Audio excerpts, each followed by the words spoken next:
I was on an airplane, and I thought for sure I could find him because he's got this dark hair, right? You know, I'm like, dark curly hair. You see the back of him.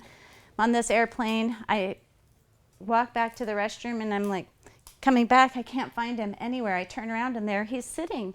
But his hair is all silver because he's very handsome older man.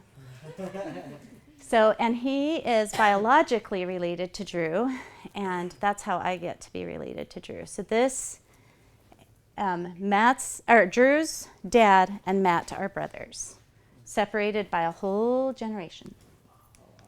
So, and then the girl on the right is my oldest daughter. That's Holly with Eli Seaman on the left. You can ignore him if you want.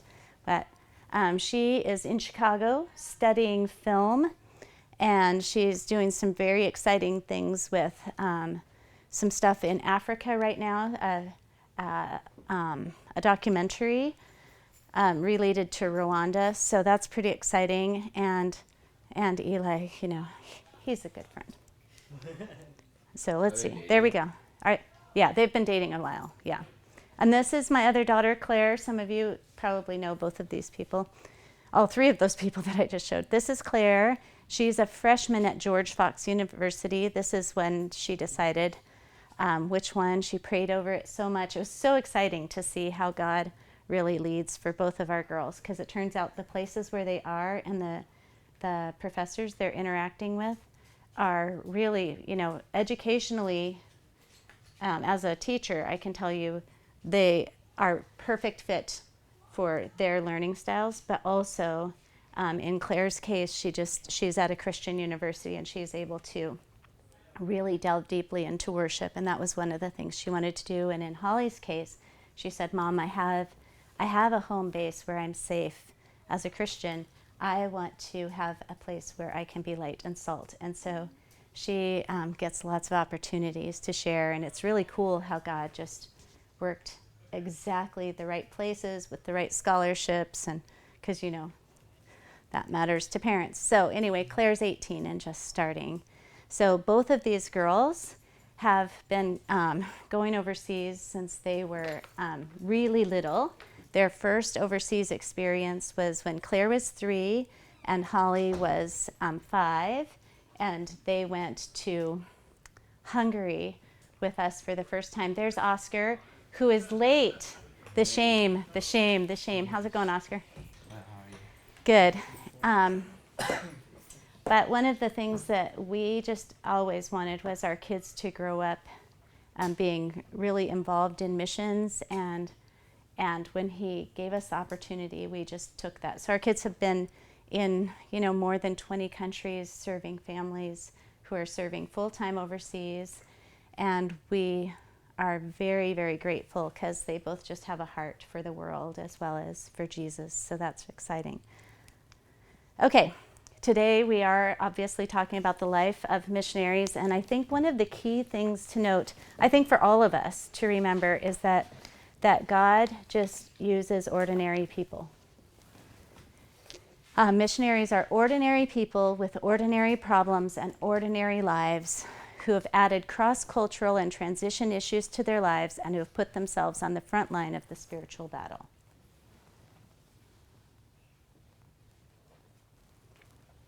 I think this is just such a key thing to note, because the thing about it is every single one of us has opportunities to share. He doesn't say to some people to go into the world. He says everybody should go into the world. And for some of us, that means to go into the world next door. And for some of us, it means go into the world as into another country or whatnot. But I think this is a key thing to note about missionaries, especially cross-cultural missionaries, because that's what we're talking about today. So try and give you guys lots of time to take notes, because I bet this will be on some sort of test, right? Do you guys take tests in here? Okay, so I'll talk to Troy about educational theory and tests later on. Okay, so here's what, let me tell you a bit about Matt and me. He has got an engineering degree from USC, went to the University of Wyoming, where I was there becoming a teacher. And one day he is in the TV room of his dorm because he's getting a second degree. And my friend Valerie was there, and he said to this girl who's reading her Bible, he starts asking her questions. Never has heard the gospel, never has been around the church, any church at all. He's just completely unchurched. And so she calls me and asks me to pray for him. And within 3 days, he had read the entire New Testament and walked into our campus ministry office and basically said, I believe all this, where do I sign up? Because he didn't know all the jargon and everything. So I met him about 2 weeks later as he was beginning to be discipled and whatnot, and got married about 2 years later. He's just about to celebrate his 28th spiritual birthday in about 2 weeks. So pretty exciting. But we've been married 25 years, and we've always been interested in missions. When we were young, we did campus ministry for 5 years full time. Then we started to have children, so we moved here. But our heart was always, how would God use us overseas? In fact, to the point where we applied for going overseas, and our kids were really little at that point. And then we found out we weren't going the day that our house, car, and all of our furniture was gone. And all we had left were these suitcases and a few pieces of furniture that had been stored at friends' houses. And so we thought we were moving, and we were that committed to it. It was about a year later that I got an email from a friend who lives at that time, the United Arab Emirates, and they had lived in different places around the Arabian Gulf. We were college friends, so we kept up with each other, and she writes to me, "Help, I'm drowning," in capital letters that are bolded with exclamation points lasting for 3 lines. And she went on to explain the educational journey that their kids had been on. In one country that they had served in, they had been in the British schools. And then the next country they were in the American school until that became too expensive, which is, we'll talk about that a little bit in a minute. But then now they were homeschooling, and she literally was drowning. Matt and I went on a date that night, and I showed him the email, and he said, that's what we're supposed to do. That was 14 years ago. Within 3 days, we had a plane ticket for me to go to Dubai to meet with her and help her with her homeschooling journey as a missionary, because I had trained as a teacher, and this was something I could do. I was qualified to do it.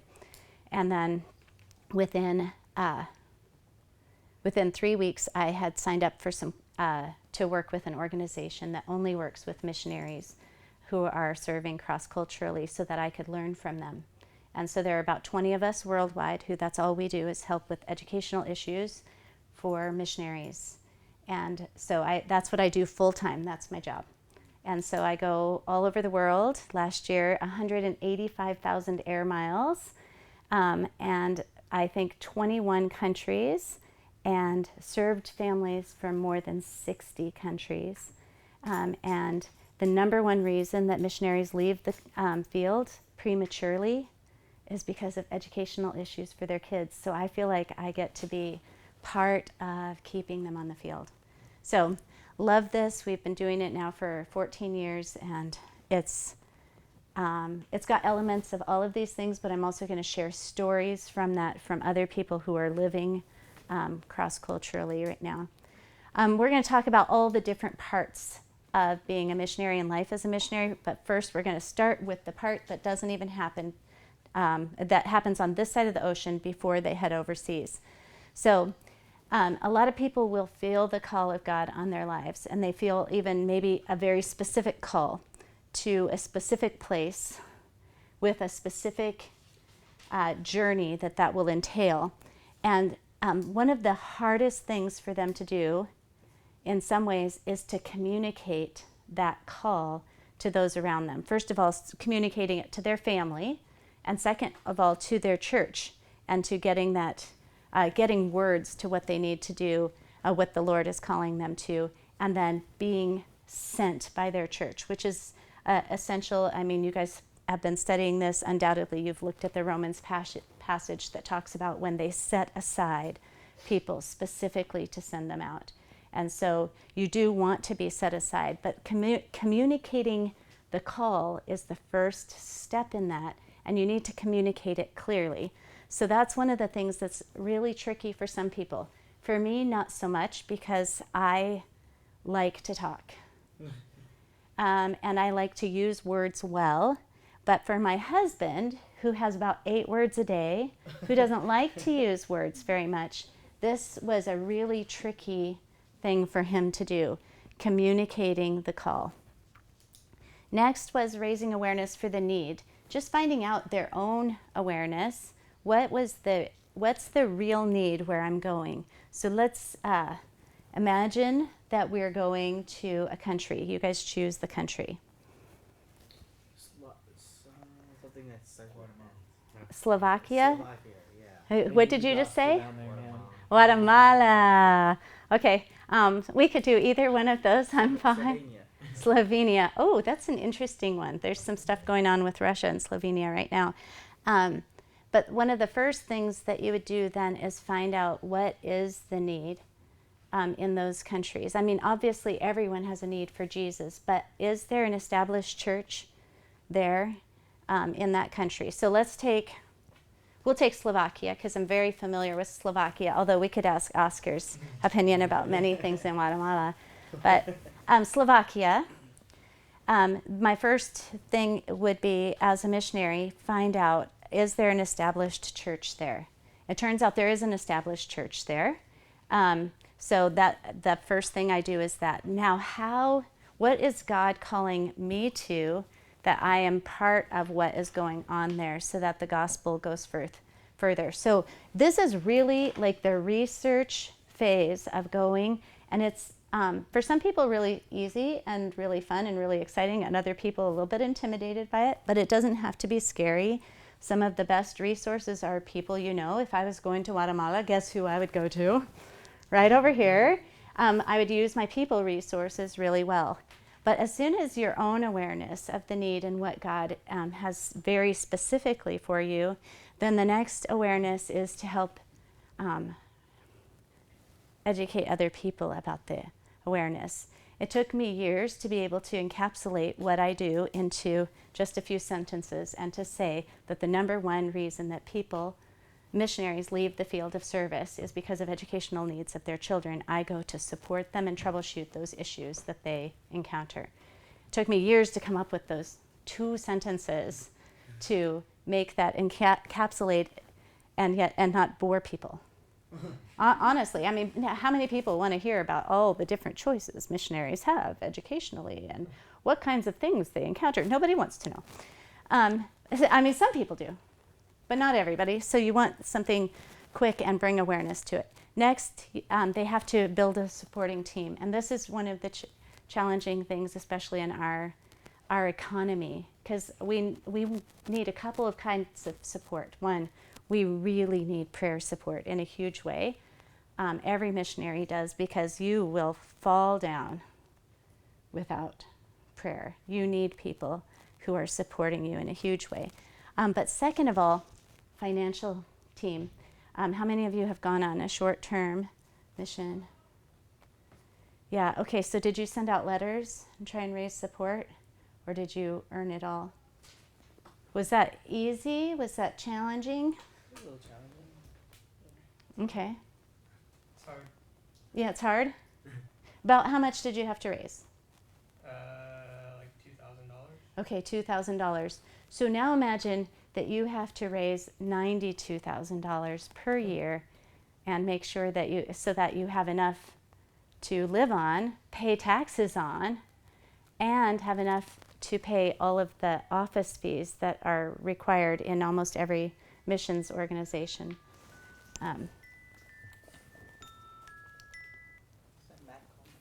It's Drew. I sent him a text. Did you really? That's funny. So there's a lot of challenge there, and it can become really discouraging. So as a missionary, you're doing this. You know, when you're doing $2,000, were there times when you just felt like it was just never going to happen? Yeah. I mean, God's hand is not too short to do it, but there are discouraging times in the midst of this. Next, they need to transition out of their current life. So when Matt and I thought we were moving to Austria, we sold our house, we sold both of our cars, we sold all of our furniture except for a couple of family pieces and my daughter's piano. And we sold all of that stuff with the anticipation that when we moved overseas, we would have to repurchase all of that stuff. And you can never sell it for the same, anyway, that's a whole different thing. Anyway, you transition out of life, but you transition physically, but you also have to transition emotionally and with the people around you. So missionaries will have to go and spend time with everyone. So Drew is my family. If I was heading overseas, I'd probably want to get a bunch of time with Drew's family. Probably want to hug Alexia about 1,000,000 times. Mm-hmm. If there were any issues that we had between us, I would want to make sure that those were completely resolved so that I go with a clear heart. And so there's all of that transitioning out of your current life, not because you're not ever going to come back to it and you're not going to be engaged, but you don't have the same availability of the people around you and whatnot. Next, there's preparing for the field. Visas are one of the trickiest things for missionaries, depending on the country that they go to. Some countries, like in Europe right now, you can go in for 90 days on a tourist visa. And because of Schengen, you can just keep, some people just go from, there's a treaty called Schengen where you can go from country to country, and some people are going from country to country just to avoid getting deported while they wait for their permanent visas. So there are things like that, but it takes a long time. You have to actually apply for those. You have to have all kinds of different documentation with that, and then you just wait. And obviously God, who is in control of all things, when he wants you to go somewhere, he provides. And so let's say now you have your visa and now you're going to go and look for like housing and stuff. So a friend of ours was moving to Hungary, and they had to, the things they had to provide to their potential landlord were things like a health certificate that said that they were healthy enough, that they would be able to pay their bills during the time that they were there. So, I mean, there's all kinds of interesting things, and you're going from office to office sometimes, just kind of proving that you are who you say you are. And so it gets, there are just little things in there. You have to make sure that your money is all accessible. And this is an interesting thing we'll touch on in a few minutes when we get to other things. But your money changes value. So for some years when the economy dropped significantly, missionaries who had raised, let's say, $92,000, suddenly $92,000 not worth $92,000 anymore because the exchange rate was, the dollar was so weak they didn't make as much money. Right now the dollar is strong, so people who raised $92,000, they have a little bit more buying power with that. So their $92,000 really doesn't mean 92 all the time. It means whatever is happening with the exchange rates and whatnot. But you want to set up, they have to set up people who will be responsible for their funds back in the States. You know, I mean, I have trustworthy people in my life, so I would set up stuff with people that could manage my checking account when I am not there to physically deal with things. So then those people, let's say that I suddenly couldn't use my debit card to get money out of my checking account, I would call up that person. Let's call her Linda. I might call her up and I'd say, hey, Linda, my debit card is not working. Can you go into the bank and make sure that everything is good, that the money is still there, that I'll let them know that, you know, I really am who I say I am, so I can get my funds out so I can pay my rent, that I assured the landlord I would do, etc. You know, buy food for my kids, you know, stuff people want. So there's a bunch of stuff like that, and that's before they even leave for the field. And that's not even touching on the spiritual issues. I mean, as soon as God calls you and you say yes, how many of you have experienced that that's like the next day Like you just feel discouraged, you feel under attack, you feel like you're waffling, like, oh gosh, I know it's the call, but what if I heard wrong, or whatever the spiritual things are. And they're just people. They're feeling exactly the same things that you would be feeling. So anyway, okay, so we talked about housing and stuff.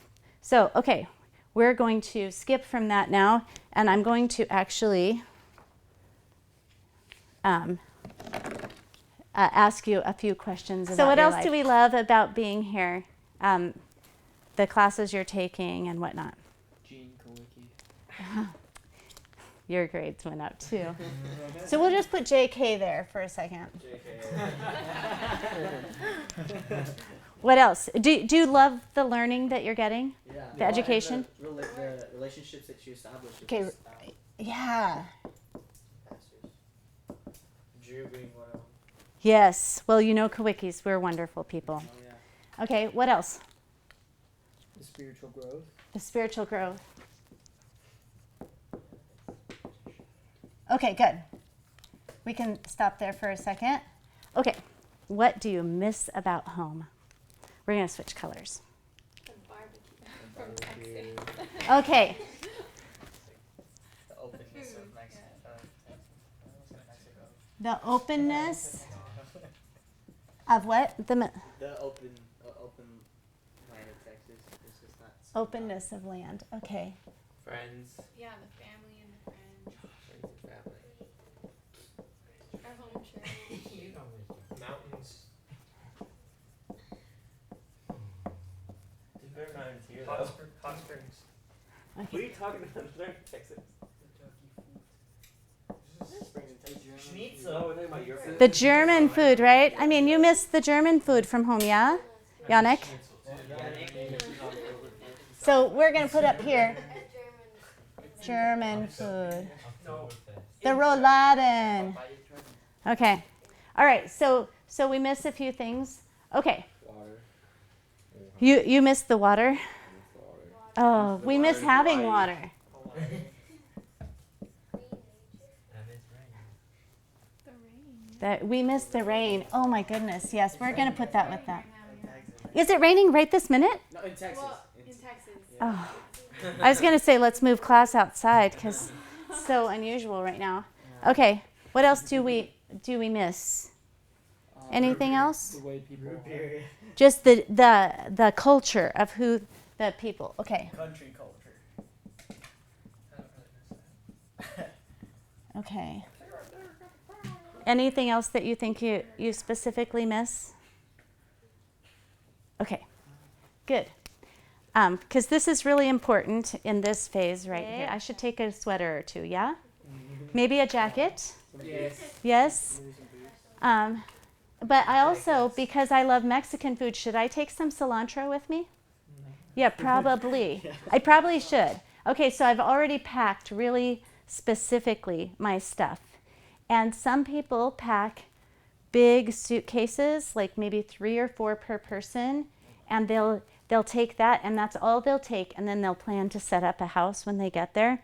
Other people will pack their suitcases with a bunch of stuff, and they'll still take maybe 3 or 4, but they'll also pack a container, depending on where they're going and availability of goods and how attached they are to their stuff.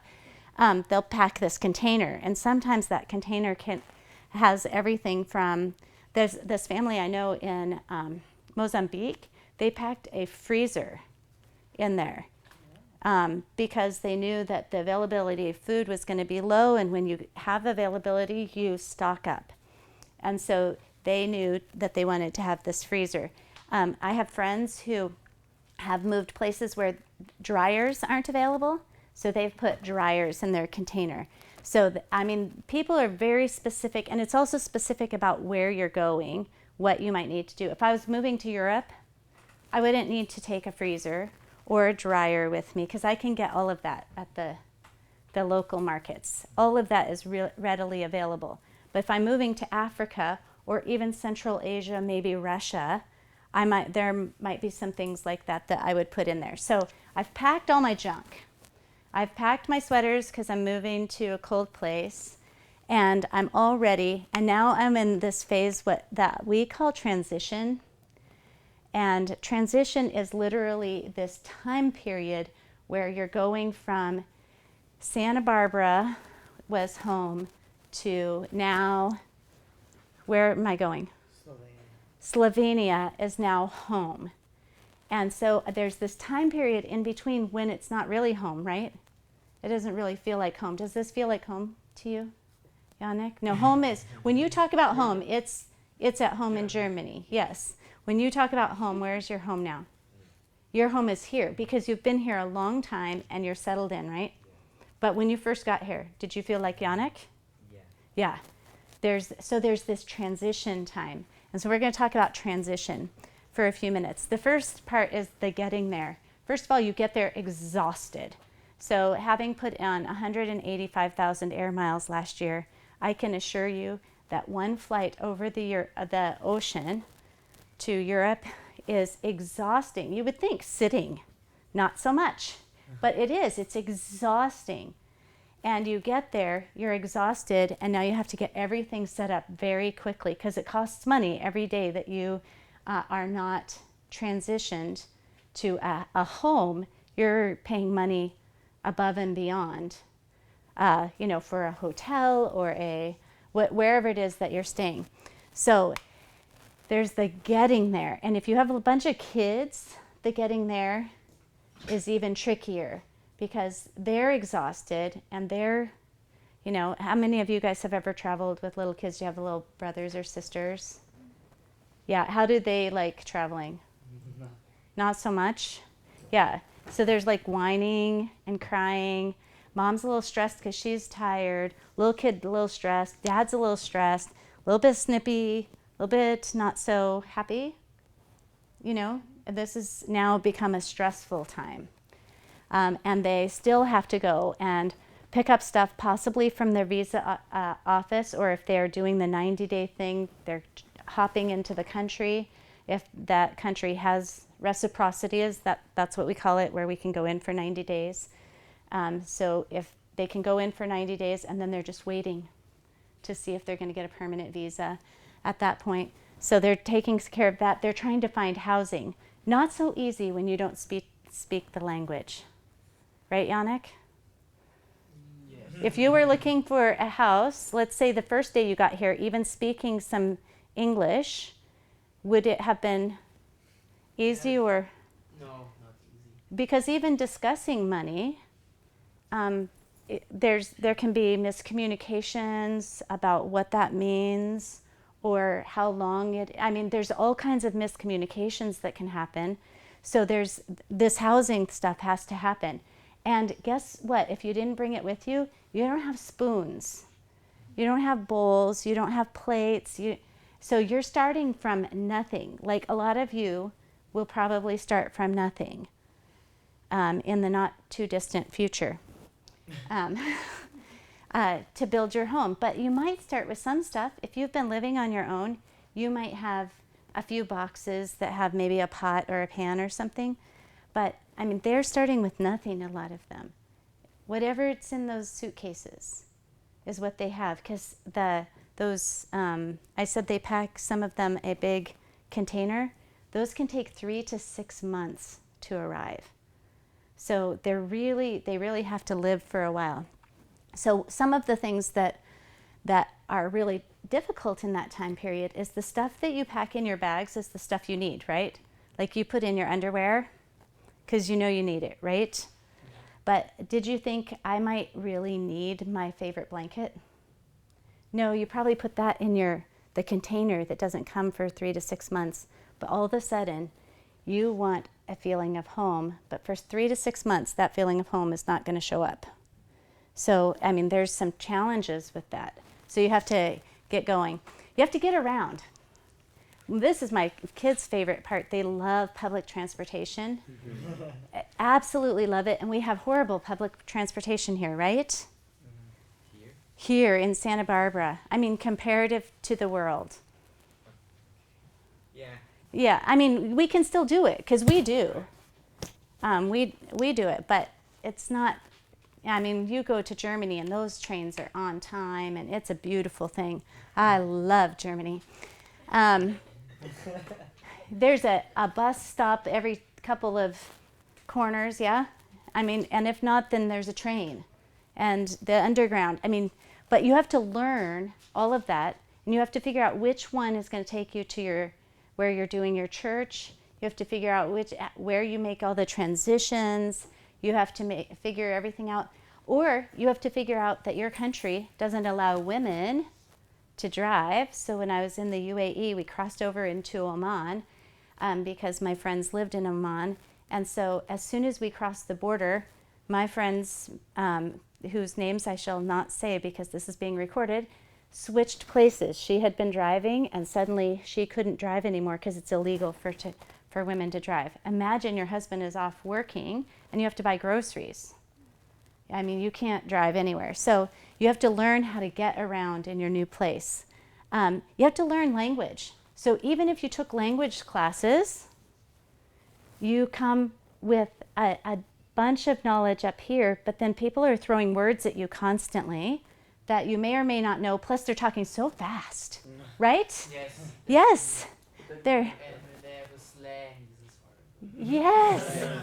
And if you learned British English and then you come into an American English situation, it's a whole different thing, right? Yeah, it's a little bit different. Yeah, when we went to Albania, we had learned Macedonian Albanian. And so we went and we got into Albania, where we spent 3 months, right when they first opened up for Americans to go in back in 1991, before any of you were born. Okay, a couple of you might have been born by then. So we went into Albania, and we thought we knew the language, but it was a whole different way of speaking it. And so we had to learn whole new things. So we had to learn the language. And an interesting and funny story about learning the language was, well, no, we'll get to that story later. Okay, we also had to learn the culture. What is culturally acceptable? So one of the things that I find myself doing it in the States all the time, but I'm in Central Asia a lot. And so in Central Asia, whenever you're saying thank you to someone or showing them that you have appreciation for them, you put your hand on your heart like this. So if I said thank you. And so you just learn these little things, but you don't know them right away. And so there might be some miscommunications, but there's also, you don't understand why somebody's doing this. And you're wondering to yourself, what's going on? Why are they, touching their heart whenever we talk? So just learning cultural things. One of our friends was living in, as I said, the UAE, and they went over to someone's house, and they had learned one of the cultural things was, in Arab culture, if someone asks you, let's say if you would like a glass of water, the polite thing to do is to say no, because they're only asking because it's the right thing. If they ask you a second time, they really want to give you a glass of water. Okay, so my friend goes over to this this Arab guy's house, and they sit down, and the guy says, "Would you like some water?" It's 108 degrees outside, Fahrenheit.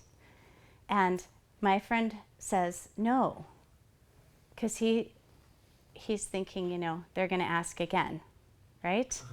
And he's just dying of thirst, but they're sitting there talking, and an hour goes by, and 2 hours go by, 2.5 hours go by. And my friend finally says to this Arab guy, he says, "Could I get a glass of water?" And the Arab guy says, "Oh, I'm so glad, because I've been thirsty too, but I know you Americans, you say what you mean, and so if you said no." So he had learned the culture of my friend, because my friend was coming over, and my friend had learned his culture, and they both culturally were trying to be sensitive and ended up with no water. Also, you have to establish new routines. So all of you, when you came to school, new routines, yeah? Yeah. Same as high school? No. Same as what you were doing before? No, new routines. So classes happen at different times, where if you're living in a different place. How many of you are in the dorm? Okay, so you're living in a dorm. Is your toothbrush in the same place as it was in your home that you were living in before? No, I mean, everything changes, right? So all of a sudden you need new routines and you have to establish those. It takes a while to be fully transitioned. This is the time when a lot of people get extremely discouraged. If you know someone who's going overseas, this is the time when you especially want to make sure that you send them things, especially emails, cards, words of encouragement. Tell them that you're praying for them. Tell them specifically like verses that you're praying for them. It's extremely important. And it seems like a little thing, but it's the biggest thing that you can do. People's hearts are truly comforted. I know because mine is. As people pray for me and as they send those to me. Just in the last few days, I've gotten emails from people who live overseas, who know some of the challenges I'm experiencing, who have sent verses that they're praying for me. And so, anyway, establishing new routines, including the school routines for kids if they have some. And I could talk to you about education all day long, but I'm trying to stay away from that. I will tell you some stuff. Okay, so finally, it's called home. Okay, so we finally figured out this is home right here. And so the way that we figured out that this is truly our new home is that we evaluated what worked and what didn't work. Okay? We found out what worked and what didn't work. Oh, I forgot to tell you guys that missionaries miss all this, but we'll talk about that in a minute.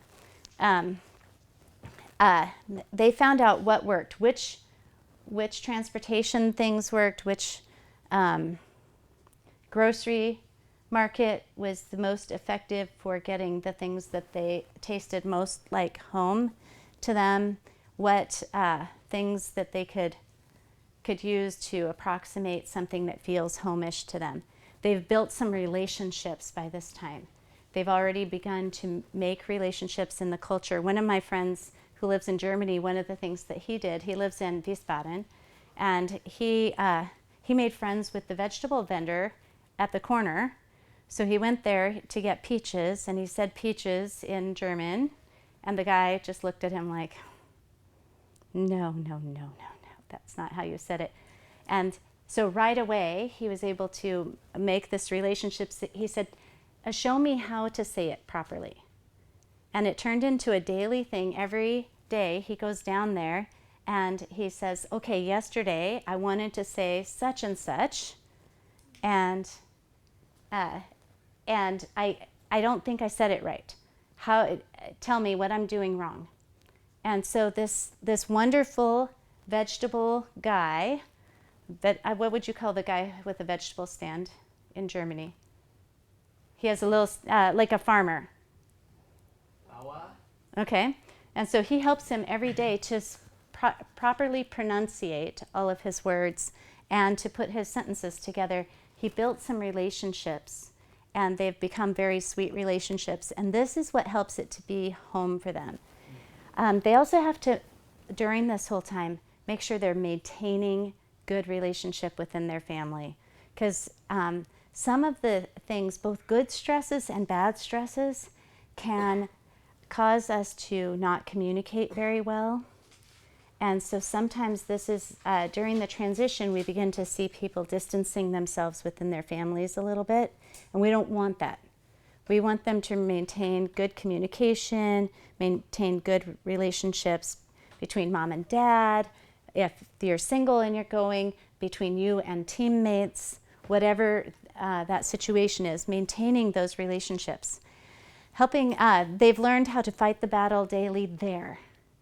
Because, well, for me, I like to carry around, right now, I carry around both of these Bibles. They sit in my purse all the time, and I have my journal in there, and I have 3 different pens for marking everything, and I have a whole system for staying connected and fighting the battle myself. I go overseas. This one goes on the shelf in my bedroom before I leave for overseas, and I only take this one with me, and I feel like my journal's too heavy, so I've got this in my pen, and I can write in the margins of my Bible, and that's about all I really feel good about carrying because of weight. And so suddenly the spiritual battle became different on a practical level, because no longer do I have all of the the things that I had. Not only that, because I wasn't next to my support system, which I have an unusual number of women who are just amazing women of God. I call them my women of war. They engage in spiritual battle for me on a daily basis, and I for them. And goodness, Drew, no more calls. Okay. I'm just going to turn this off and turn off the ringer because that's the polite thing to do. I had my phone taken away from me for 3 days by my daughter once for answering it during a meal. Just keep this in mind, all of you all. Okay. So fighting the battle daily, and when you've learned that, it feels more like home. When you've learned the new systems that work for you, when you now understand these new governmental systems that are interesting. So one of our friends lives in Macedonia, and this is how you pay the gas bill. So first you take your gas bill, and you go to the first person. So I come to you and I hand you my gas bill because you're in the office that says here's where you pay the gas bill. And then you look at me like I'm an idiot. Yes, and you hand it back to me and you tell me that I'm in the wrong office. In the wrong office. Yeah, okay. I already spent 3 hours in line just to see you, but thank you so much. So then I come over here because you told me to come over here, right? And I waited 3 hours in line and you take a look at it. Okay. And you tell me I'm in the wrong office. You're in the wrong office. Yeah, thanks so much. Yeah, I like you a lot. And you told me I had to go back to him. Oh my goodness. And then I come back over here with my bill and I hand it to you after spending some time in line, maybe longer. And you say, oh, yes, you can pay that at this office, but not to me. And so you hand it back to me. And so I come to you and I hand it to you and you say, oh, yes, I can take the money. And it took me the entire day, and counting my time on public transportation, I literally spent 8 or 9 hours, maybe more, just to get the money into the hands of the gas guy so that I could still have gas to my home. And I have to do that every single month, and it's always the same except for this guy will never tell me to go to this guy first. He's always going to tell me to go someplace else, partly because I'm a foreigner, and partly because he can. It's the government in some of these countries. They just can. Now, if I slipped you a little cash, you might send me to him first. But most missionaries don't have a lot of extra cash to do what we call it bribe money at our house. But it's a way of operating in a lot of countries. So you're just learning new governmental and bill paying and all that systems. What's going on in your government? You know, you have to learn, like if you're driving, let's say in Europe, the laws change from country to country, right? If I drive from Germany into Austria, the laws are not the same. Yeah, in fact, in Austria, that's where I always get in trouble. Austrians want to always see my passport as soon as they see me. I don't know why. And then they start talking to me in German because I was born in Germany, but I don't speak German, but it's a whole different issue. But anyway, so I've begun to understand governmental systems are not the same in different places and what those are. And they're very different than here. Most missionary kids don't trust police. We trust police by and large in the US. In Germany, we trust the police. They're unbribable in Germany. So that's good. We like that. I love Germany. But most missionary kids don't trust them because most of the world, police are not trustworthy. Police are the ones who are bribed to not give you a ticket, or they might stop you for anything and you could be held without the reason. So if you get lost, we tell little kids in America, go find a police officer. In some countries, you tell your kids, tell anyone except a police officer. So it's a very different governmental system. And then just staying healthy. It's home when you no longer are catching every bug that's new, because every country has its own bugs, and you know where to go for the doctor. When you feel comfortable in your own home, you feel safe in your own home, and again, spiritually, we already covered. Okay, so that's home. So once it's home, it's so much like living here. I mean, there's some special issues, and we'll look at special issues in the second half of the class, but by and large, it becomes home. And one of the biggest things that is sad is that we then ask them when they're going home while they're in their new home. So here's my advice to all of you, and this is never to ask them how they're liking being home, referring to the place away from where they live.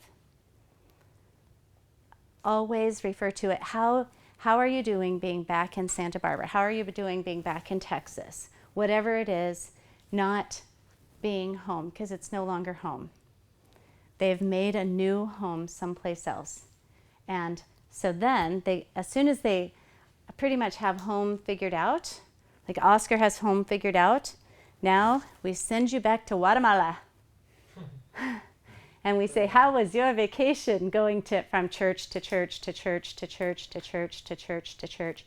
People feeding you their most rich food, that you've gained 25 pounds in the 6 months, and you're an introvert, so you didn't enjoy the whole being in front of everybody stuff. And you're not, probably, but it's an interesting thing, home assignment or furlough. What do we call it in Calvary Chapel? Furlough, do we call it furlough? I think so. Okay, so a lot of missions agencies now call it home assignment, but furlough is used by some. And then some call it their stateside service, which is in some ways, I think, that's good too.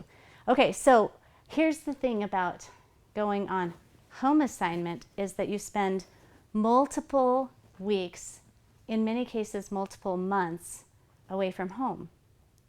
So your home, where you have now felt safe and comfortable, your big thing of stuff, the container finally arrived, and you've got your favorite blanket from home, all of that. Now, all of a sudden, you are back in the States or whatever the country is, and you don't have that stuff again. But now you're going from place to place to place to place. One of the things missionary kids say that they hate the worst is that they're on display.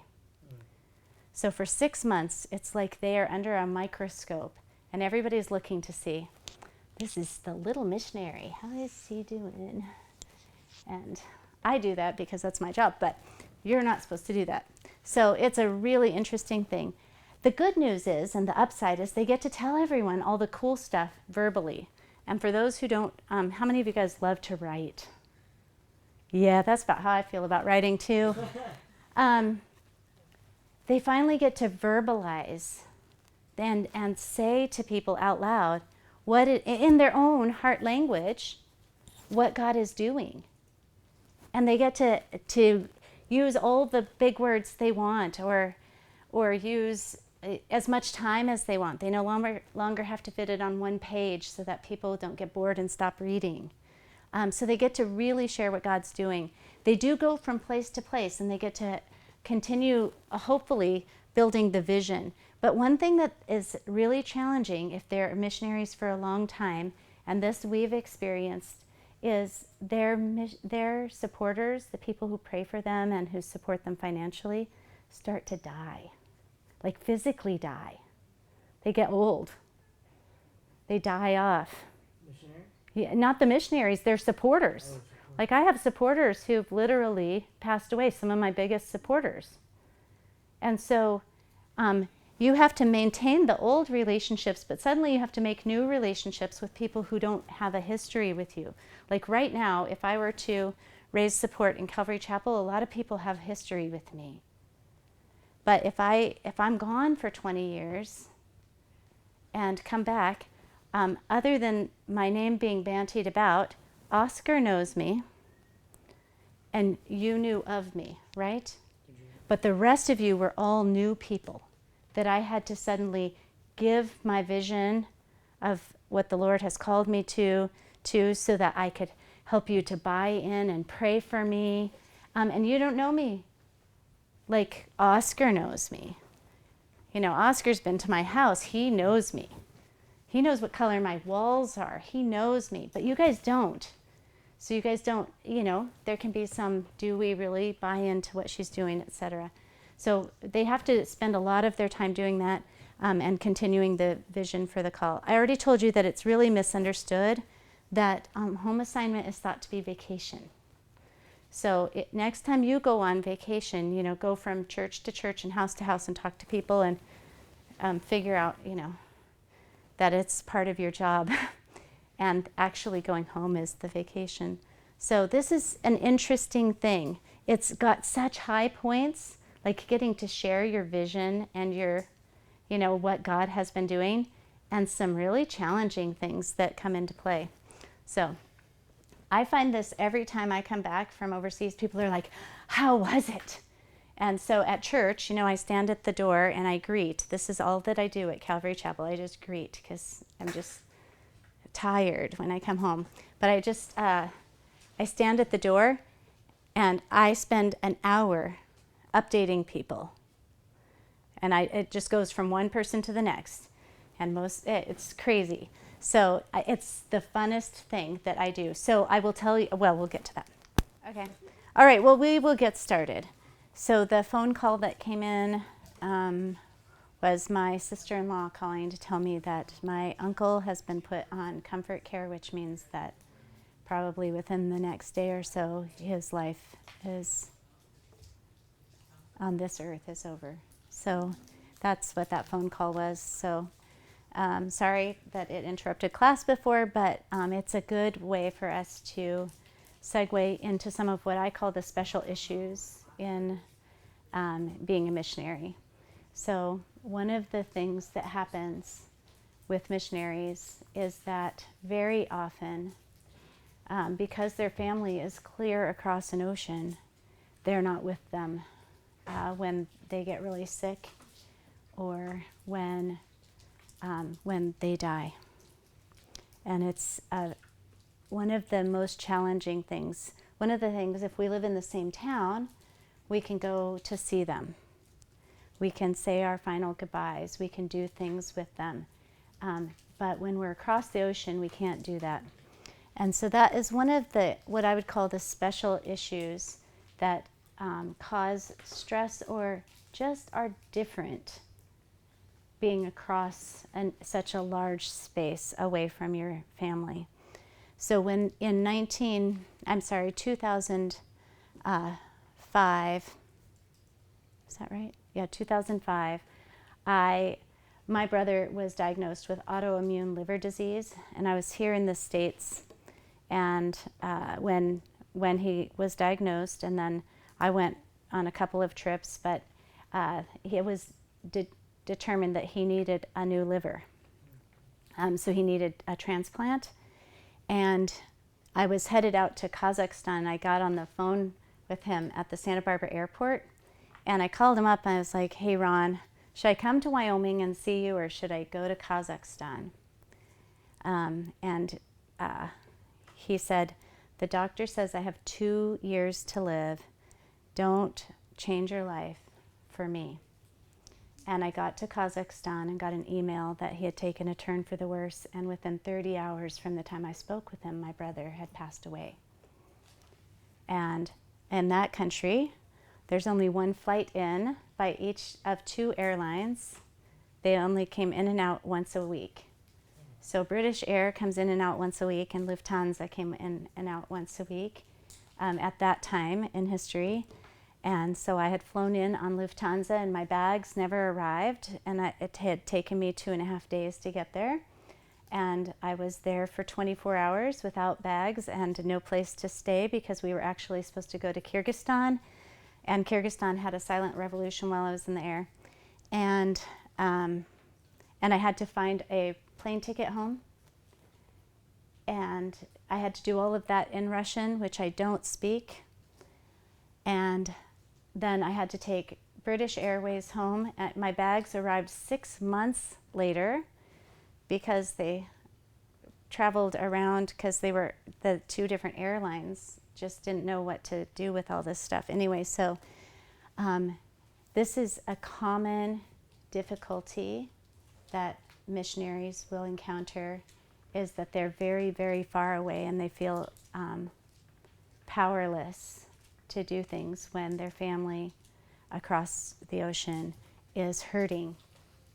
And so on the upside, God always meets them in their needs. So I got a plane ticket on British Air, as I said, coming home, and got to Denver. And I had been traveling for more than 4 days and hadn't showered. I mean, imagine the loveliness after 4 days. And it was Good Friday. And my family was driving from here, and we had already contacted all of my credit cards to say I was going to be in Kyrgyzstan, Uzbekistan, and Kazakhstan, and to be watching for any fraudulent use of my card, because those are places where sometimes that happens. So I get to Denver and I have no cash and no American cash. I had some Kazakh som, but nothing anybody wanted here. And my no cell phone, because at that time, I couldn't use it overseas, so why would I take it with me overseas? And my credit cards wouldn't work because they thought it was fraudulent use of my credit cards. So I'm standing in the Denver airport, and a woman walks up to me and she says, "Would you watch my bag while I go get some change for the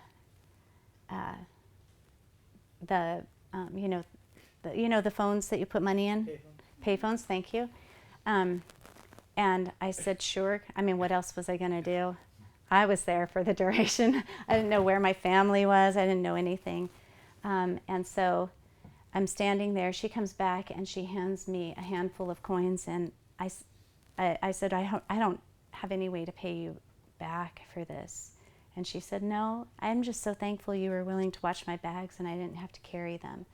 And so I called my husband. He says, head over to, if you've ever been to Denver, there's this little area that has a couple of hotels near the airport. He said, go to the Fairfield Inn. I walked in. The woman said, how can I help you? I said, well, I need a room. And she said, well, it's Easter weekend. You should have made plans. And I said, well, I couldn't make plans because this was unexpected.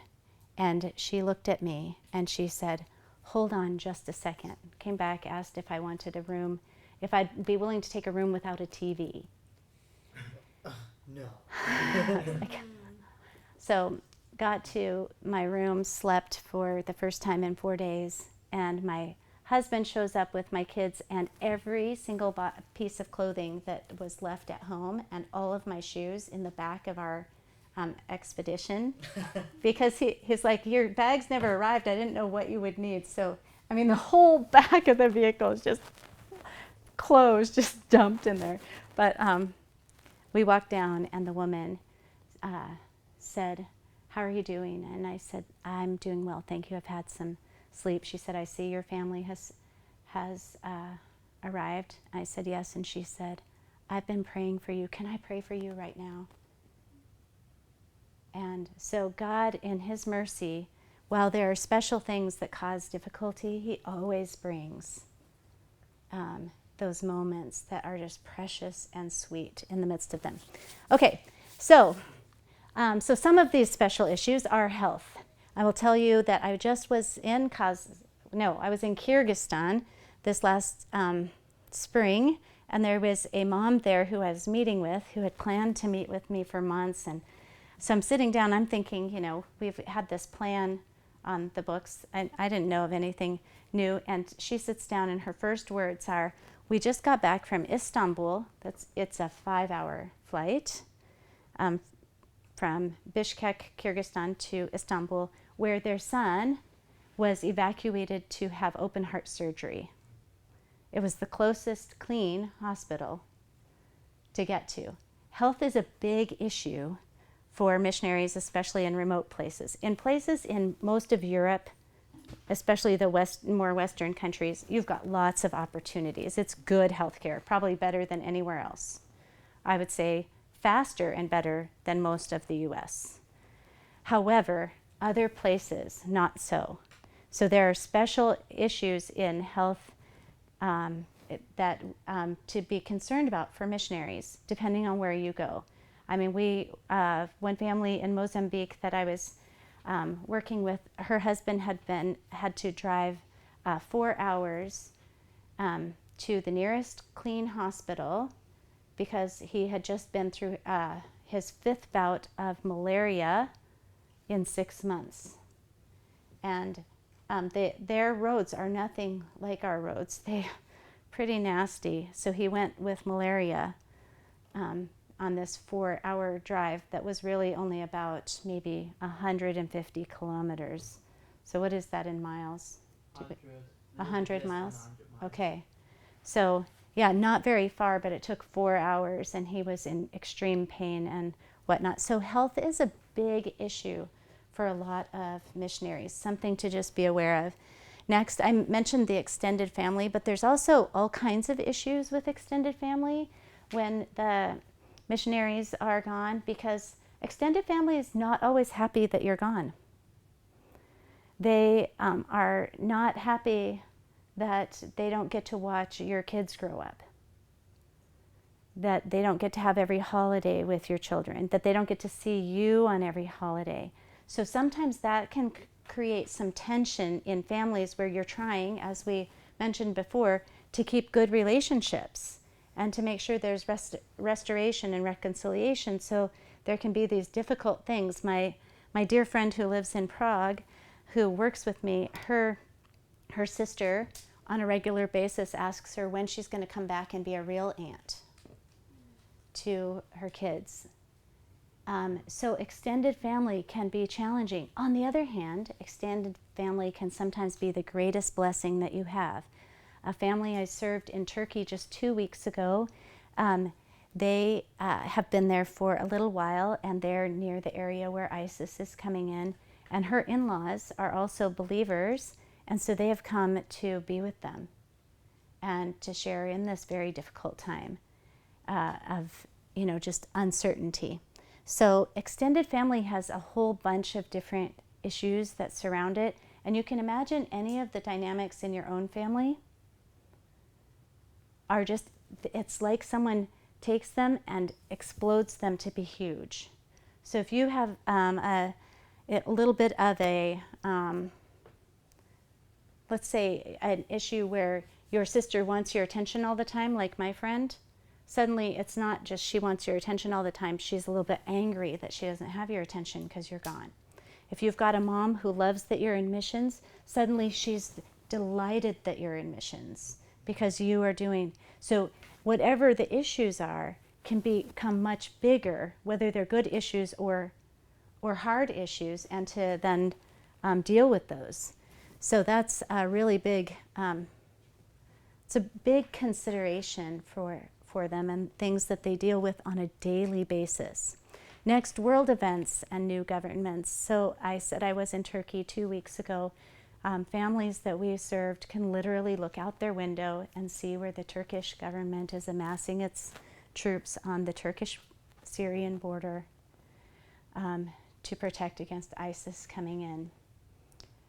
These families are very aware that world events impact their lives. They know that there's a chance that they will lose their lives for the cause of Jesus, but not just they, but their children.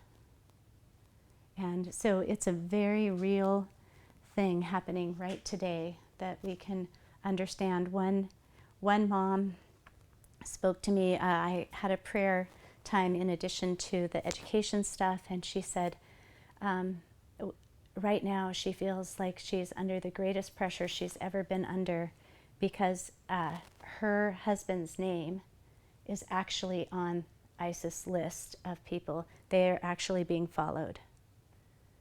And so they're very, very aware that in 2 Corinthians chapter 1, where it says, we were under great pressure, far beyond our ability to endure, so that we felt in ourselves the sentence of death. And they have experienced that. However, it's followed up with an interesting thing. In verse 9, it says that we would not trust in ourselves, but in God, who raises the dead, who has delivered us from so great a death, does deliver us, and that we trust that he will continue to deliver us. And so within that fear and difficulty, there's also great hope. And so to talk with these families, this is a very real thing for them every day. They can lose visas, and that can be, some of the least of their worries based on governmental changes, or they could lose their lives. And so keeping them in mind for that. Kids, my favorite topic. MKs are amazing, and they're different. They have, do you guys have to read any books about MKs? You should have to. I'm putting that on the video.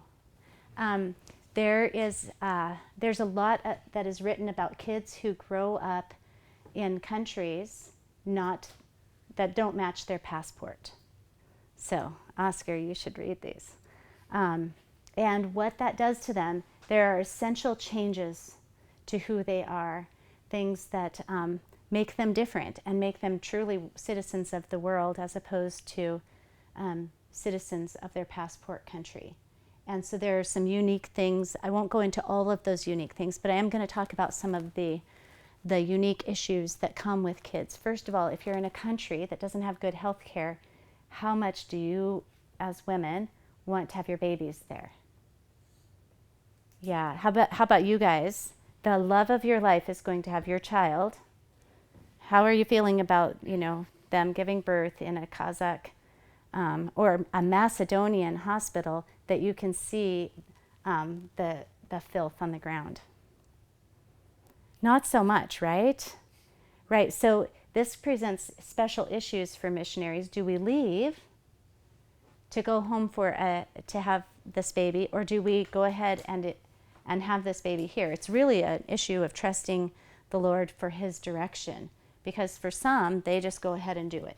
They say, okay, this is what the Lord has for us. We're going to stay here. And others feel so strongly that they need to have quality health care in this time. So from the time that they're born, kids present a unique issue for parents. But then we get to the education of these kids. And my favorite topic. We could spend all day here, but we won't. There are so many options available to them. Now, what are the options that we have here?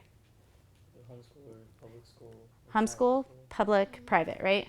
Or charter. And Charter doesn't even- what language are those taught in?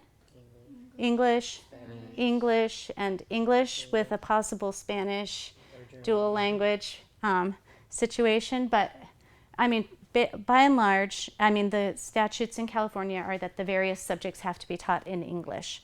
So you've got some dual language teachers because we all have to be certified English for speakers of other languages. However, we're primarily teaching in English right here.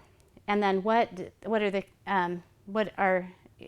would your kids grow up? Are they going to grow up in an English-speaking place? What passport do you carry? Are you actually asking me this? Or Yeah, I'm asking you for reals. Do you uh, carry a U.S. passport? Yeah. Okay, you have a U.S. passport. Are your kids likely, unless you become a missionary, going to grow up in a U.S. situation? Probably. English speaking, maybe? Yeah. Where might they go to university? Or Bible college? Generation Bible College. Follow their father's And- footsteps. Right, of course. Okay, excellent. So they're going to do all that in English. So their education really fit with their later experiences, right? So English. We just have English. Excellent. Now, when we look at missionary kids, they have a few more options than we have. One is that they can homeschool. And if they have English-speaking parents, that's probably going to be in English, right? And so we have the unique situation that they're in another country, but they're learning in English, so they might go on to college or university or live in an English-speaking place, and that all fits, right? So that's not too bad. Then another choice is that they could go to the national schools, the schools of the country that they're in. So if my kids go to school in Germany, what language is the instruction in? German. So when you go to your language classes to learn to read and write, what language do you get taught to read and write in? German, right. Okay, so if my kids go to your school, that's what they're going to learn to read and write in, huh? And they're going to be pretty good at it, probably, because my kids are smart. And so are yours, right? So they're going to be good at it. But they're probably going to come, because I carry a U.S. passport, they're probably going to come back to the U.S. to go to university. So they read and write really super well in German, because they did 12 years of German school. And they probably do okay in English, because you get good English education from what grade? What age did they start teaching English in school? I don't know, 5th grade? No, I started in 3rd grade, but now they start 3rd grade? yeah, in 3rd. But now they start in 1st grade. Okay, so I started like kindergarten. I got gypped. yeah, so there's going to be some English, but is it the same as if they learned English in an English-speaking school, like an American school or a British school? Probably not exactly the same. They're going to excel more in German, right? And not quite as much. I didn't realize that you actually grew up in Germany. So, but I didn't. But so now we've got the issue of we want them to be, since they carry a U.S. passport, to be able to compete with their U.S. peers for education, and they maybe can and they maybe can't for the English part of that. And so how do we help them to do that? Then they could go to boarding school, and that presents problems. How would you guys like to go to boarding school when you were in 3rd grade? I thought it was really cool. Did you go to boarding school in 3rd? I just the idea of it, like that'd be so cool to have like. So you're away from your mom and dad for 9 months of the year. You see them only at Christmas. Oh, I'm so sorry. No, it was during a rough time anyway. Oh, you were in boarding school. No, I would have loved to go to boarding school during a rough time. Oh, during a rough time. Okay. Yes. Okay, I see your point. So typically it does bring certain issues. And so every educational option brings up certain issues. If you homeschool and teach them English and you're living in Germany, guess what? They are living in a culture of German and they're not learning German. And that is very difficult. If you homeschool and you live in Guatemala, you want your kids to speak Spanish, yeah? Because they have to go to the market and they have to talk to their friends who live in the same housing area as they do. You want them to, so there are issues no matter what it is with education. And so to give them the education that God would have for them. I just tell parents every year you pray over your children and ask God specifically, what is it that you have for them this year for education? Because there are so many options, and with them, there's always negatives or positive. Let's say it is a hard time, so maybe there's mostly positive with boarding school, but then you are away from your parents and you're a little kid, and maybe that presents its own issues. So there's positives and negatives no matter what, and that's what I do is I help them troubleshoot those issues. And if you have a special learner, you have even more issues. Child with learning difficulties or whatever it is. So that's where I spend my whole life. I study this, I read about this, other than Jesus, pretty much this is what I spend my time on. So right here. And then next, how many of you are married? Anybody here married? No? Nobody's married? Okay. So you probably don't realize this because, everyone around you just has such great marriages, but there's stress in marriage and there's joy in marriage, and it's exaggerated when you're overseas. And so that's a really specific, unique situation, and because people tend to put missionaries up here, they they sometimes don't feel the freedom to share when they have anything except the joy part. And so that makes it even more difficult because your support system can't support you if they don't know, but you don't feel freedom to share because of this pedestal thing. So the first thing that I told you, what was the key thing that you had to remember today? It's the only thing that's going to be on the test. I'm going to tell Troy. Missionaries aren't ordinary people. They're ordinary people. And so when you talk to them, let them be ordinary. They're just going to have ordinary problems. But we want to look at that. Next is language learning, and here's why language learning falls under special issues, not just cultural and transition issues. And that is this. Did you know that it takes 3 years to be fluent when you're in an immersion situation? So when you're only speaking English, it takes 3 years to be considered fully fluent in a language. If I go to Germany, it takes me 3 years to be fully fluent in German. If I go to Guatemala, no matter how much book learning I have, it's going to take me 3 years to be fully fluent and 10 years to understand the jokes. Oh, that sucks. Wow. Yeah, 10 years to fully understand the jokes. You'll get some of them. I mean, some of the more obvious ones you'll get, but there are so many nuances, especially like sarcasm is a nuance of its own. Double entendre, words that we give a couple different meanings. Puns, all of those, 10 years in immersion to fully understand it. Yeah, so language learning, pardon me?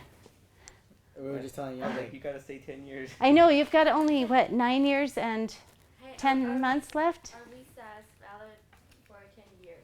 Oh, that's good, see? Yeah, Really? So I 10 mean, we need to return to Germany Yeah. for 1 year, but we can come. Now, are you related? No, I say only. Okay, so friends. Did you come from the same place? No. The same, no, I mean the same city.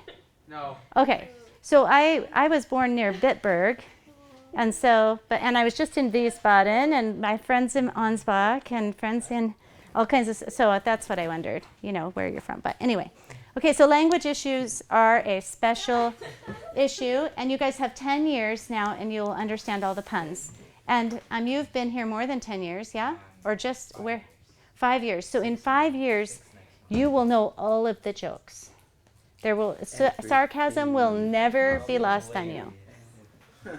Hilarious. You know all the jokes. Wait, what jokes do you not get right now? Some puns I have.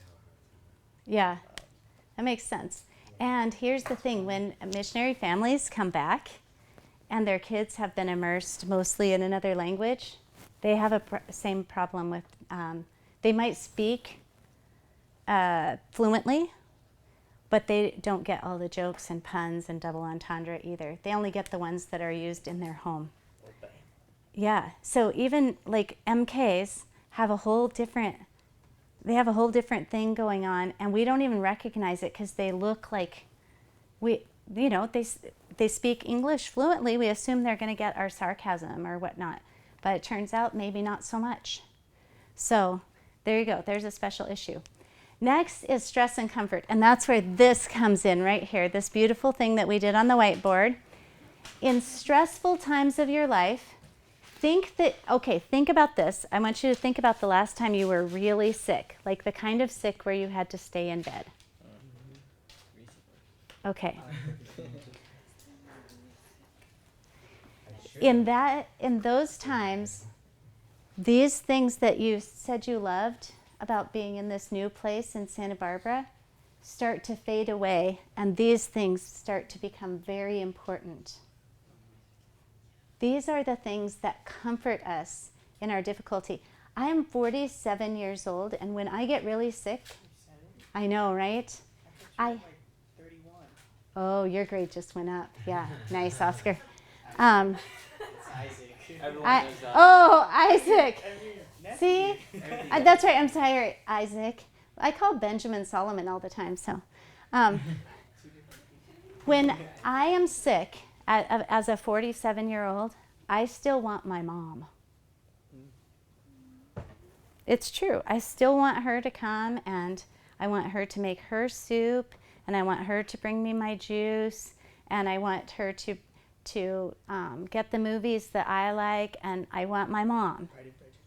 Yeah. Well, maybe not. That's not one I watched as a kid, but yeah, okay. So, I want things that are comforting to me, and usually the comforting things are the things you miss the most. So, Oscar, what are things that you miss the most about Guatemala? What is a food you miss the most? It's a kind of pizza. It's a type of pizza. Yeah, I mean, And it was at a restaurant, but there's nothing like that here. yeah, you can't even really get the ingredients for it, can you? No. No matter what. I mean, even if you got the right kind of cheese that had the right name, it tastes different, right? The milk tastes different. Let's just face facts. That's why we're eating Toblerone, not Snickers. Okay? Okay. Yeah, so you miss that.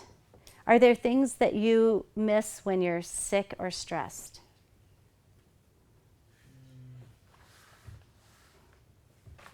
No. I mean, well, okay, I guess if anything that I miss is just really having a stable situation where I can actually work. And all that thing. Okay, yeah. Okay, so So it's just even the environment in which you work. Yeah. So I think that really is a big deal. And even I find that when I go places, I mean, just even how we configure our bathrooms are different. And there's something comforting when you're sick. If you have to, then you want comfort. You want things in the way that you expect them to be, right? Exactly. So so there's a lot to that. One thing I noticed for my kids, they've been sick.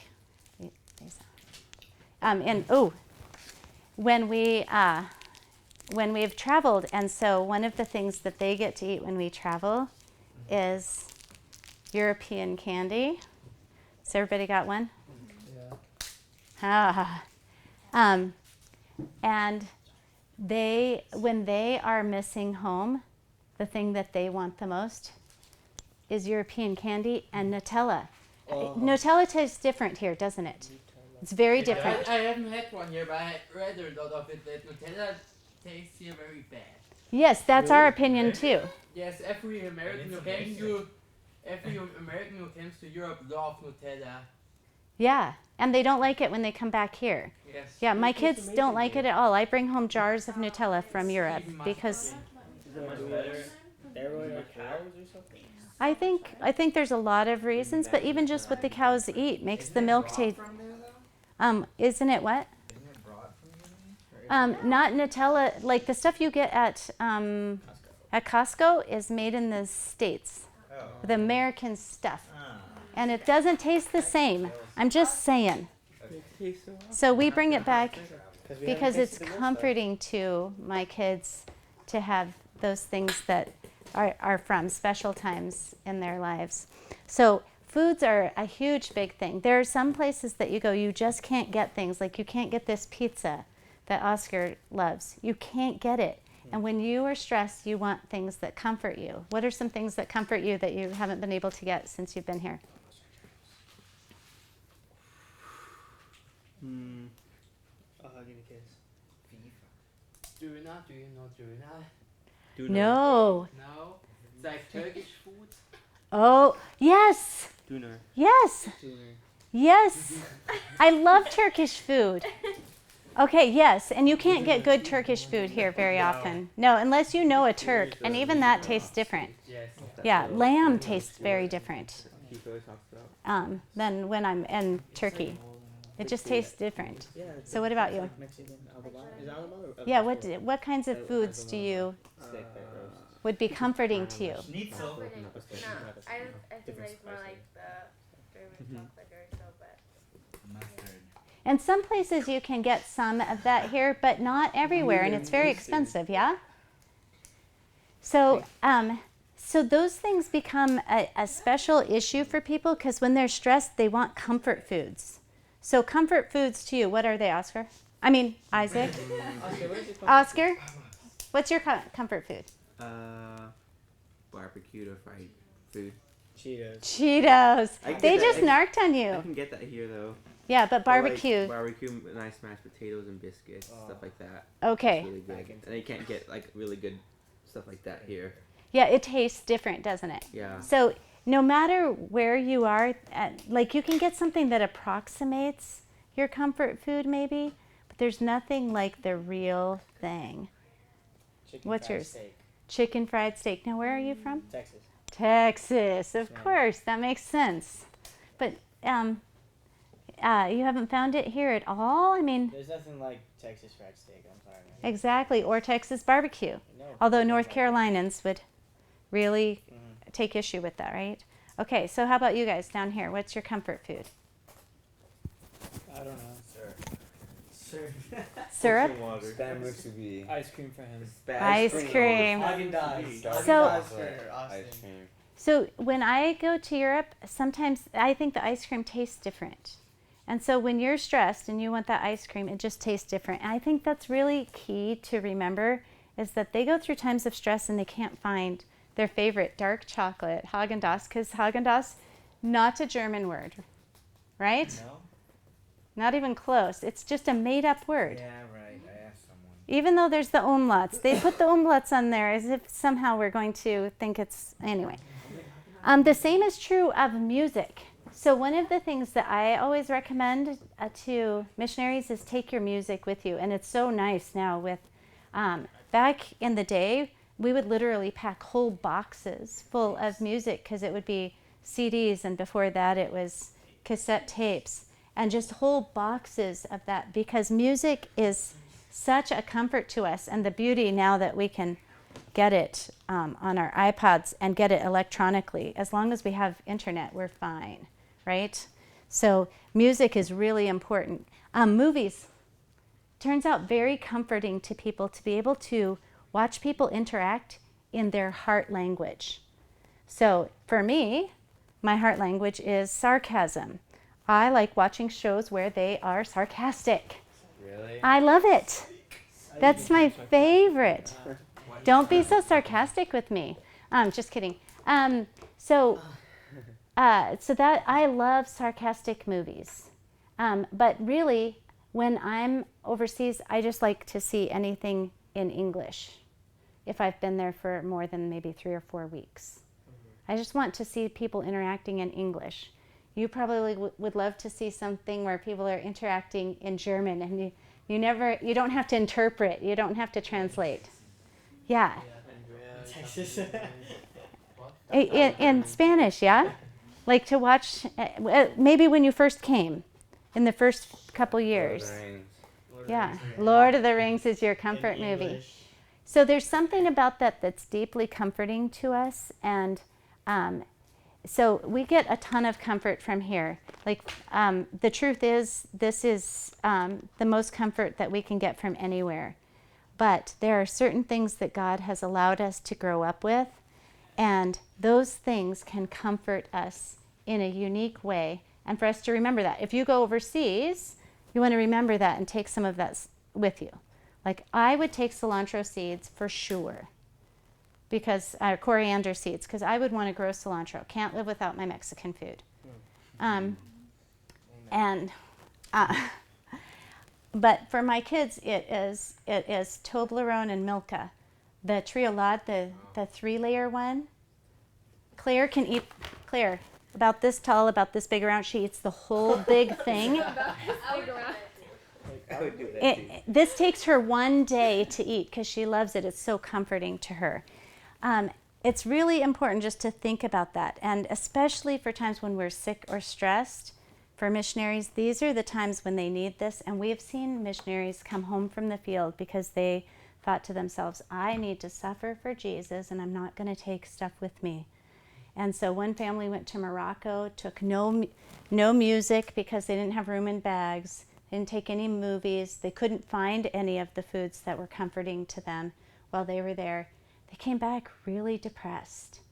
It was really kind of sad.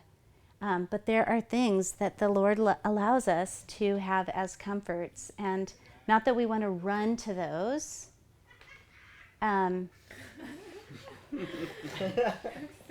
Good timing.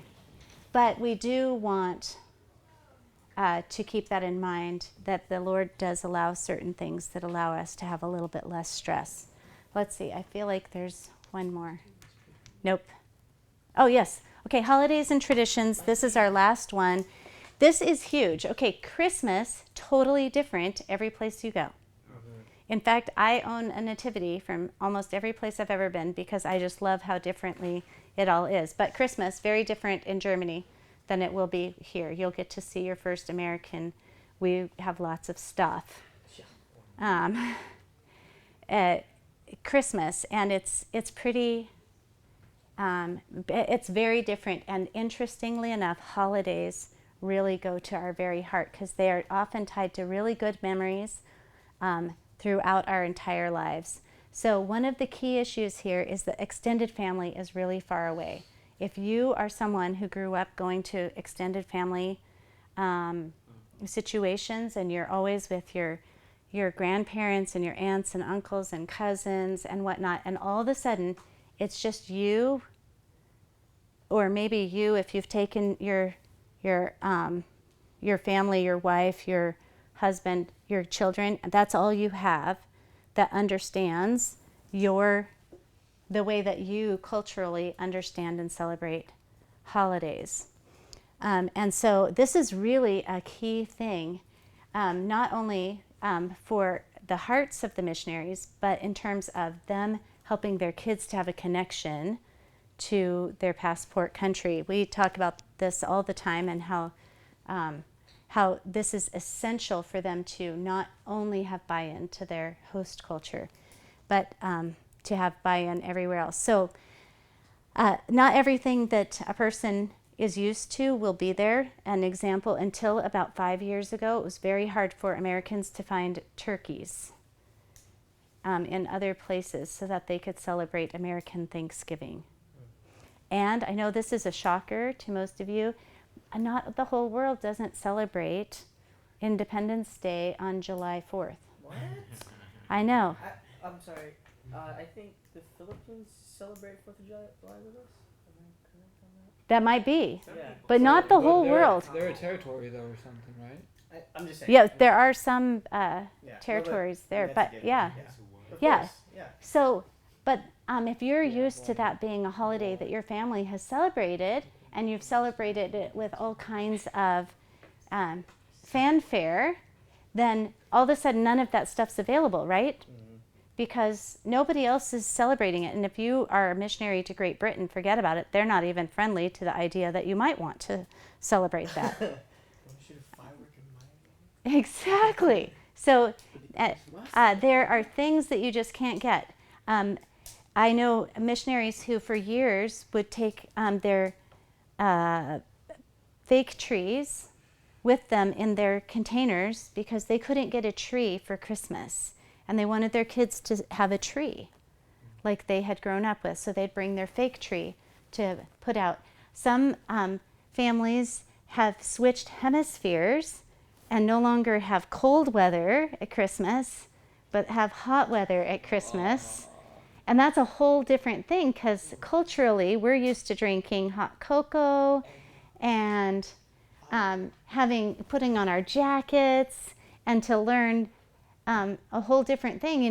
Going to the beach on Christmas is a whole different thing, and that it's warm and warm water, everything. So it's a very different experience, not always bad experience. So one of the recommendations that I always say to people is take parts with you and then adopt parts from your host culture so you have the best of all worlds. Yeah. But you still don't get away from this extended family being far away. That's kind of tricky. People can't bring it all with them, so they do need to establish new traditions and maintain some of their old. establishing new ones. Some things that are really helpful, and we've seen missionaries do to help their kids, especially, are to put together the photo books that have pictures of extended family, so that then they can look at them on holidays, and they send those same photo books to their extended family of them, so that they have a sense that they're together. They can use Skype now. We live in such an amazing age for missionaries, because if there is internet, which there isn't everywhere, but if there's internet, you can see people's faces. You can hear their voices. You can do a lot of stuff even though you can't hug them. You can't smell the food. That's a bummer. But this is just such a key issue, and it becomes a stressful issue sometimes if they don't feel the freedom to do these things, or if they just really are missing their families. That's where home assignment can be really good.